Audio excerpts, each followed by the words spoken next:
Bonjour Scarlett, et j'aimerais bien que vous présentiez succinctement. Voilà, donc je suis naturopathe heilpraktiker depuis une trentaine d'années et ma mère est autrichienne, je me permets de le dire, parce que j'ai été très vite sensibilisée à la question de la maladie de Lyme, parce que j'ai vu les dégâts que ça occasionnait en Autriche. L'Autriche est envahie de tiques, hein, franchement, l'Allemagne aussi, hein, on a des régions de France également, hein. L'Alsace, il y en a pas mal dans les Pyrénées, beaucoup dans le Limousin, dans le sud-ouest il y en a pas mal non plus. Mais c'est vrai que j'ai vu la situation en Autriche de façon assez dramatique, puisque j'ai une personne de ma famille qui a été 17 ans en hôpital psychiatrique suite à une piqûre de tique. Une question, la tique est-elle le seul vecteur? Il n'y a pas d'autres? Non, il y a d'autres vecteurs. La situation elle est assez alarmante, puisque on pense que les moustiques peuvent être des vecteurs. Les bactéries choisissent un taxi, hein. Ils ont choisi les tiques, mais il n'y a pas que les tiques qui vont être des taxis. Il va y en avoir d'autres. Les moustiques, les araignées, on pense même les puces et les poux, hein. C'est assez ennuyeux, hein. Alors, lorsque la personne a été piquée par une tique, est-ce qu'elle est, on va dire, est-ce que la maladie est transmissible par le sang? Oui, la maladie est bien sûr véhiculée dans tout l'organisme. Elle est transmissible sexuellement également. Et on va retrouver les mêmes ennemis qu'on a pu le voir avec le sida, hein. Elle est transmissible par le lait maternel, elle est transmissible de la mère à l'enfant. C'est possible, bien sûr, le fœtus, malheureusement. La situation, bien sûr, est tout à fait dramatique. Et puis, on pense qu'elle est même, elle peut-être, c'est encore à vérifier, mais il est possible qu'elle se transmette dans le lait de vache. Et dans quel cas, on la retrouverait, vous vous rendez compte, si on la retrouve dans les produits laitiers, ça serait catastrophe. Et pour les viandes des animaux qui sont... Et on pense qu'elle peut être transmissible dans certaines viandes. Alors, on a pu voir que, par exemple, les cervidés, qui sont des très gros transporteurs de tiques, et dans les régions dans lesquelles il y a beaucoup de cervidés, on retrouve beaucoup plus de maladies de Lyme. Eh bien, chose incroyable, les cervidés ont un sérum qui les prémunit contre les infections portées par les tiques. Donc il y aurait des études formidables à faire là-dessus. Comment se fait-il que le sérum des cervidés puisse résister au poison, au venin inoculé par les tiques, à cette charge de bactéries? Alors maintenant, pouvons-nous passer aux symptômes? Dès qu'on a une tique sur soi, que fait-on? Il faut l'enlever, mais pas n'importe comment, puisqu'il faut la surprendre. Si vous essayez de la tuer, par exemple avec des huiles essentielles, on pourrait penser qu'on les détruit avec des huiles essentielles, elles auront le temps d'être surprises, parce qu'elles sont extrêmement coriaces. Elles peuvent résister plusieurs jours dans de l'eau, et ne pas mourir, hein, pour vous exprimer la résistance de cet insecte, hein. Et elles résistent à moins 50 degrés, donc le froid ne la tue pas. La chaleur la tue, elle craint la chaleur. Au-delà de 40 degrés, 42 degrés, elle meurt. Et le tire-tique alors? Et le tire-tique est la solution idéale, puisque là on a moyen de la surprendre. Et on prend le tire-tique et on contourne en même temps, vous voyez, parce qu'on cherche absolument à faire très vite avant qu'elle ait le temps de lâcher les venins. Donc il faut conseiller aux gens d'avoir toujours un tire-tique dans la poche? Il faut en avoir avec soi, c'est vrai, oui. Mais maintenant les mesures qu'on voit partout, et à juste titre, c'est de mettre les chaussettes par-dessus le pantalon quand on va se promener, de mettre des couleurs claires, parce que on verra plus facilement les tiques sur des vêtements clairs, hein.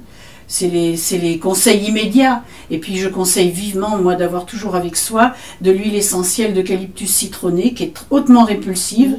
D'ailleurs, ça se sent dans mon cabinet parce que j'en ai fait venir tout un colis. C'est certainement l'huile essentielle la plus répulsive, hein. Une goutte au bas des pantalons ou sur les chaussures, sur les pattes des chiens. Je dis pas près du museau, hein, des chiens, ça c'est pas sympa de faire ça.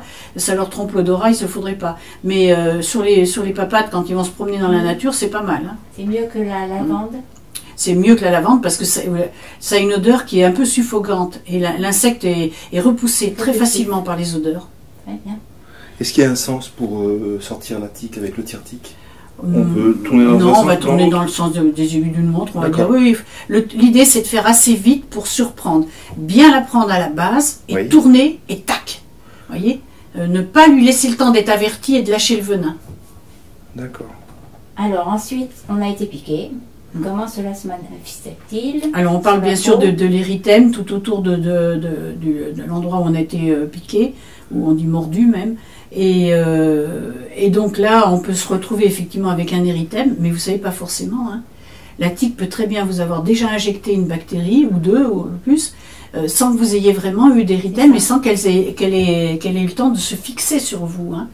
Le plus dangereux, c'est bien sûr quand elle a eu le temps déjà d'être fixée sur vous, et on dit après 12 heures de fixation, elle serait vraiment là hautement dangereuse. Maintenant, toutes les tiques ne sont pas porteuses de bactéries. Oui, absolument. Suivant les régions, c'est entre 30 et 60% de tiques qui vont être porteuses de bactéries. Et avant d'aller consulter, est-ce qu'il y a des teintures mères que l'on peut utiliser? Alors là, si on pense qu'on a été piqué, il faut tout de suite désinfecter. Il faut utiliser des huiles essentielles très puissantes localement. Moi, j'hésite pas à conseiller des huiles essentielles comme on parle du tea tree, très bien, l'origan, très bien aussi, le romarin, très fort, le thym, très fort. Là, croyez-moi qu'on va les asphyxier localement, les bactéries. Maintenant, la première des choses à faire si on soupçonne avoir été piqué par une tique, c'est d'aller voir le médecin et d'avoir le traitement qu'on l'on donne habituellement, amoxicilline, tétracycline, etc., pour arriver à détruire ces bactéries. Hein, ça, urgemment. Voilà. Donc, le traitement se fait, et ensuite, il y a un moment de latence où il n'y a plus de signes, où il faut surveiller les états de fatigue, oui, vous avez raison. Ben oui, mes compliments, c'est une bonne question, parce qu'il y a effectivement une possibilité d'avoir des périodes de latence où on a en quelque sorte, entre guillemets, blanchi la maladie, c'est-à-dire qu'on a des défenses immunitaires qui ont été suffisamment puissantes pour éloigner les bactéries, enfin les tenir, les contrôler un certain temps. Et puis il suffit qu'on ait une grosse baisse immunitaire parce qu'on a trop de fatigue, parce qu'on a eu un choc émotionnel, etc., pour que cette bactérie soit de nouveau victorieuse et réoccupe le terrain. Voilà. Donc elle a sa façon on peut être en dormance pendant plusieurs années, pour répondre à votre question. Oui. Les bactéries peuvent être en dormance plusieurs années et ressurgir après au moment où la personne est en état de faiblesse. Et comment cela se manifeste-t-il? On peut se retrouver de nouveau avec... là on peut avoir différentes... suivant les bactéries, on peut avoir une atteinte neurologique qui peut être assez grave, puisqu'elle peut être assimilée à une sclérose en plaques, cette atteinte neurologique. On peut avoir des grandes fatigues, effectivement, on peut avoir des grosses atteintes articulaires, des douleurs souvent dans la nuque, mais des douleurs dans les genoux et dans les hanches également. On peut se retrouver avec des problèmes cardiaques, on peut se retrouver avec des problèmes oculaires. La bactérie, c'est une spirothèque qui part en spirale, et donc qui va très vite, elle va plus vite que les globules blancs. Et effectivement, elle se transforme dans l'organisme. Donc, suivant les étapes de son vécu dans notre organisme, elle arrive à tromper complètement nos anticorps, puisqu'elle se niche dans des tissus comme le cartilage, comme le corps vitré des yeux. Même, vous voyez, la bactérie est vraiment... Dans toutes les parties du corps. Elle peut aller, suivant les bactéries qui ont touché la personne. Telle bactérie va toucher tel organe, telle autre bactérie, tel autre organe. Donc, quand on voit une personne qui à la fois, comme j'ai eu un jeune homme là il y a quelques jours, qui à la fois ont une atteinte oculaire, une atteinte articulaire et ont des palpitations cardiaques, on peut se dire qu'il a été touché en tout cas par 3 bactéries différentes. Une neuropsychologique aussi alors. Ah tout à fait, mais bien sûr, puisque je dis, ce qui m'a alerté, c'est cette parente en Autriche, 17 ans d'hôpital psychiatrique, et c'était un problème de piqûre de tique. En fait, dresser des cheveux sur la tête. Alors, le diagnostic, vous disiez que si on regarde qu'une seule bactérie, le test peut être négatif. Il faut aller voir plusieurs bactéries. Absolument, ça a été le tort en France. On s'est orienté sur l'examen d'une seule... Enfin, on a accordé du crédit à un test qui n'examinait qu'un seul type de bactérie.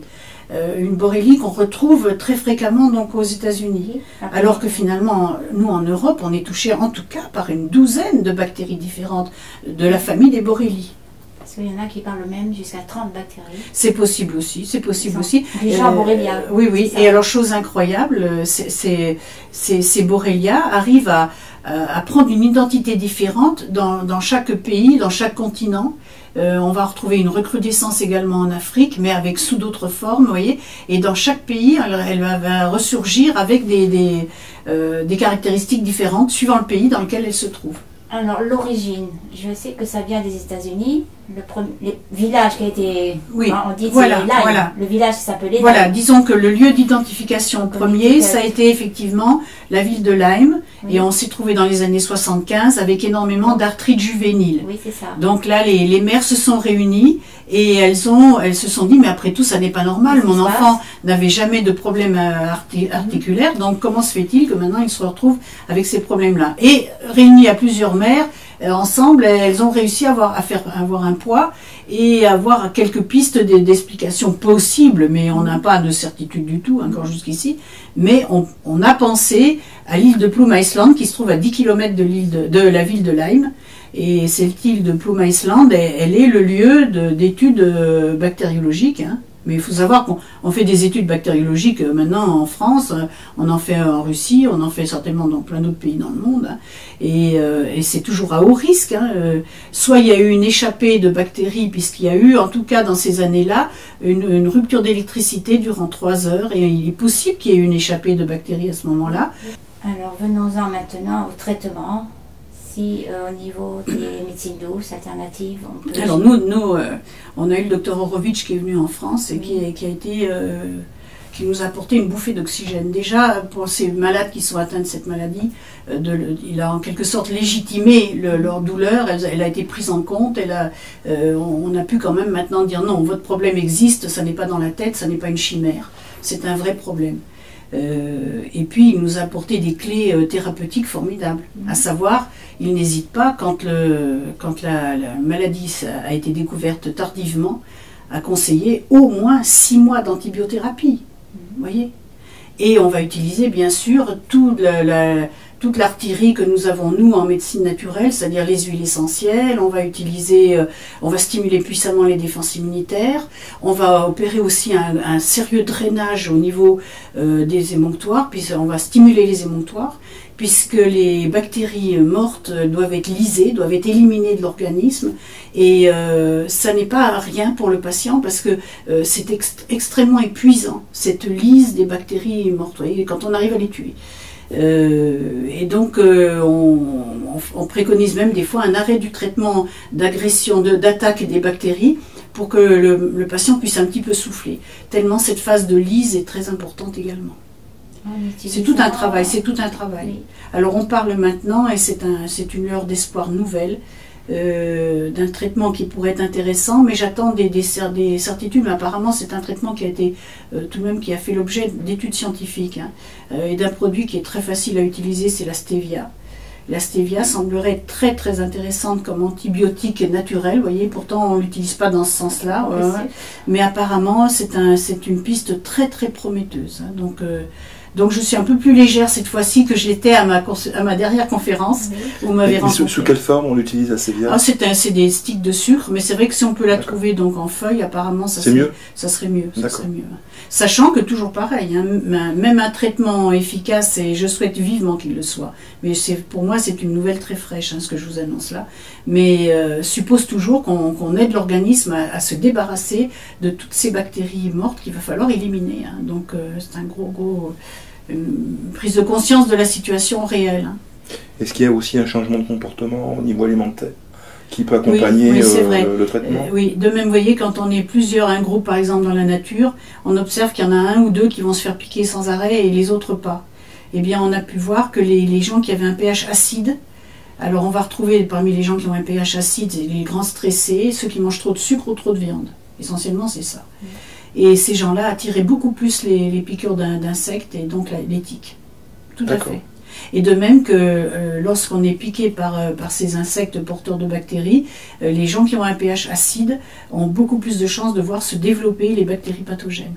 Mais le sucre donne un pH acide, parce que je regardais dans un livre que j'ai acheté récemment là, sur l'équilibre acide-base, ils disent que le sucre est pratiquement neutre. Mais alors là, ça, je ne m'engagerai pas du tout sur cette voie. C'est pour ça que je suis un peu surpris, mais bon, c'est une donnée importante, c'est pour ça que j'insiste. Pour moi, je chipote pas dans les détails. Vous savez, j'ai des personnes qui me disent « Oh, mais la prune, c'est acide !» L'acidité des fruits se transforme en bicarbonate dans l'organisme, donc c'est pas une acidité dangereuse, pas du tout. Mais l'acidité des sucres rajoutés, oui, c'est une réalité. Hein. En gros, le stress, le sucre et l'excès de viande. Ce qui nous ramène au microbiote. Ce qui nous ramène au microbiote, bien sûr, parce qu'on va retrouver effectivement les mêmes nécessités, les mêmes paramètres de précaution au niveau de l'intestin, puisqu'effectivement, il est nécessaire de ne pas avoir un milieu trop acide. Le pH, il est à 6 au niveau intestinal. S'il devient trop acide, les bonnes bactéries n'arrivent plus à vivre. Et effectivement, là les mangeurs de sucre se mettent en constipation. Si on arrête le sucre, on arrête la constipation, bien souvent. Donc, la règle de base, ça serait déjà en premier la diététique. La diététique va jouer un grand rôle. Et pour en venir pour éliminer. Ah oui, vraiment. Les personnes qui sont atteintes de maladie de Lyme, ils ont de toute façon intérêt à être sur des bonnes bases diététiques, hein, à savoir manger un petit peu de protéines, beaucoup de salades avec des bonnes huiles et puis beaucoup de légumes. Hein, et là, on est sûr de s'améliorer. Donc on en revient à utiliser et à consommer les probiotiques et prébiotiques. Oui, certainement, puisque l'intestin va produire 70% en tout cas d'anticorps. Donc on a intérêt quand même à avoir un intestin qui soit optimisé. Et bien sûr. Et qui ne soit pas dans un état de délabrement, j'appelle ça par les hyperperméabilités. La porosité, tout à fait. Cellules épithéliales. Tout à fait. Là, il y a un bon petit travail à faire très souvent, parce que, en tout cas pour les personnes qui viennent me voir, bien sûr, elles arrivent en situation de déséquilibre, hein, de dysbiose intestinale, quand c'est pas plus ancré un corps vers la porosité. Mais ce travail se comprend bien parce que il s'agit d'utiliser des cicatrisants, hein, finalement, de la muqueuse intestinale, hein, pour moi dans ma partie. Hein. Ça a été le sujet de mon livre « La santé commence par les intestins » parce que finalement j'avais du plaisir à annoncer au public qu'on pouvait utiliser des cicatrisants pour la muqueuse intestinale comme on en utilise si on est sujet à une plaie sur le corps. Pour qu'elles refassent un bon mucus. Pour qu'elles aient, disons, le lieu d'habitation des bonnes bactéries, c'est la muqueuse intestinale. Si la muqueuse intestinale est enflammée et délabrée, c'est un petit peu comme si on nous demandait d'aller dormir dans une auberge qui prend feu. Là, on ne va pas y aller volontiers. Hein. Donc, les bonnes bactéries, c'est une chose très importante. Hein. Ça a été un plus considérable. Mais le fait d'avoir un lieu hospitalier au niveau intestinal pour que ces bonnes bactéries se fixent et qu'elles restent, c'est important aussi. Alors, comme le temps est compté, maintenant au niveau des recherches pour savoir si on est positif, vraiment bien, réellement positif, quel est le meilleur des tests, étant donné qu'ELISA, il ne faut pas du tout y compter, ça c'est nul, oui. Très nul. Oui. Et le test Western blot est meilleur. Oui. Mais le troisième test, qui est le test LTT, je ne sais pas si vous le connaissez, MELISA. Oui, peut-être. Mais selon, on en parlait donc précédemment, il est peut-être intéressant, peut-être après, pour voir les suites, les conséquences du malade par rapport à son imprégnation bactérienne. Pour identifier les bactéries ou s'il y a présence ou pas de borréliose. S'il y a encore la présence. S'il y a encore présence. Mais quand on fait un test fiable, il nous indique clairement s'il y a encore présence ou pas. Donc on travaille sur la base d'un test fiable. Alors on va avoir des tests fiables en France. On est quand même un pays de gens dynamiques et dans l'espace de 2 mois, on aura un Western blot qui va être fiable, qui sera nouvelle norme et qui sera fiable. Sur pas les 12, enfin au moins 12 bactéries. Oui, je pense qu'ils vont complètement se remettre en question et puis refaire un nouveau départ au niveau de l'analyse de cette maladie. Sinon actuellement, moi je conseillais à des patients de faire des tests par l'Allemagne. Hein, parce que l'Allemagne, je vous assure, en Allemagne, ils sont d'une hyper-vigilance par rapport à cette maladie. Hein. Ils pensent qu'ils ont environ 1 million de cas, alors que nous, en France, on pense qu'on a 5000 cas. Alors non, c'est pas un problème qui s'est arrêté à la frontière. Hein. Donc, et alors il faut bien considérer ça n'est pas une maladie mortelle. Hein. On peut faire toute une vie avec une borréliose, hein, avec une maladie de Lyme. On vivra mal, on peut avoir des douleurs intenses, et des douleurs osseuses notamment intenses.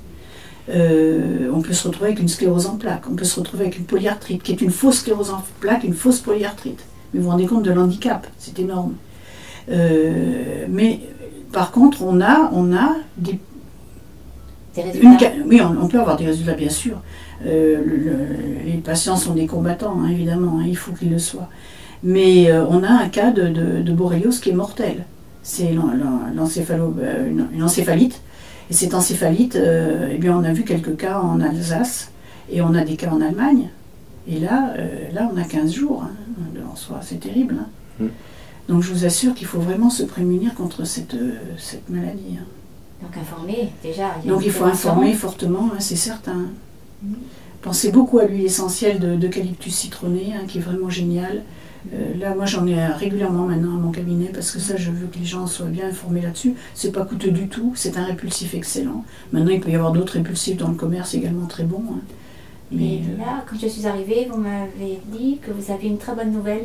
Mais c'est le fait que justement la stevia peut être intéressante. Hein. Mais oui, mais rendez-vous compte, mais vous savez, quand on est comment dire, étape à étape, à chercher sans arrêt une façon de contrôler l'ennemi, et si d'un coup on nous annonce ça et qu'apparemment il y a même une démonstration scientifique à la base, mais c'est un grand bonheur, hein, c'est sûr. Hein. C'est un allègement du mental énorme, hein, de voir des jeunes qui sont complètement pénalisés, qui ne peuvent plus suivre une scolarité normale, d'autres personnes qui dirigeaient un salon de coiffure, c'est fini. Elles me disent, je ne peux même pas venir à votre cabinet, je suis à l'état de chiffon, vous voyez un petit peu, des cas dramatiques hein, quand même, hein, mais bien sûr. Donc on termine par une note positive. Quand même, mais bien sûr une note positive, bien sûr. Puis de toute façon, tout n'est qu'adaptation, et donc il faut, vous savez, des épidémies, il y en a eu d'autres à travers la vie de l'humanité. Hein. Regardez les épidémies de tuberculose, ça a été épouvantable. La grippe espagnole, épouvantable. Le sida, pas marrant du tout. Hein. Donc on arrive avec intelligence, avec réalisme, on arrive quand même à dépasser ces situations. Mais bien sûr. On est des drôles d'individus, des drôles d'habitants sur cette planète, mais il y en a qui sont géniaux quand même par moment. On arrive quand même à juguler les problèmes. Ouais, c'est très bien, j'espère qu'on a fait le tour, on n'a pas oublié. Voilà. Enfin, c'est pas trop grave puisqu'on peut conseiller votre livre. L'avez-vous là? Oui. Voir un petit peu Il est là, voilà. La santé commence par les intestins. Ah, attendez, je vais cadrer dessus. Un peu mieux même. Donc on le trouve facilement. Alors, vous le trouvez à Souffle d'Or dans cette collection-là. Oui. Et il a été sélectionné par J'ai lu, donc vous l'avez dans la collection J'ai lu. Voilà.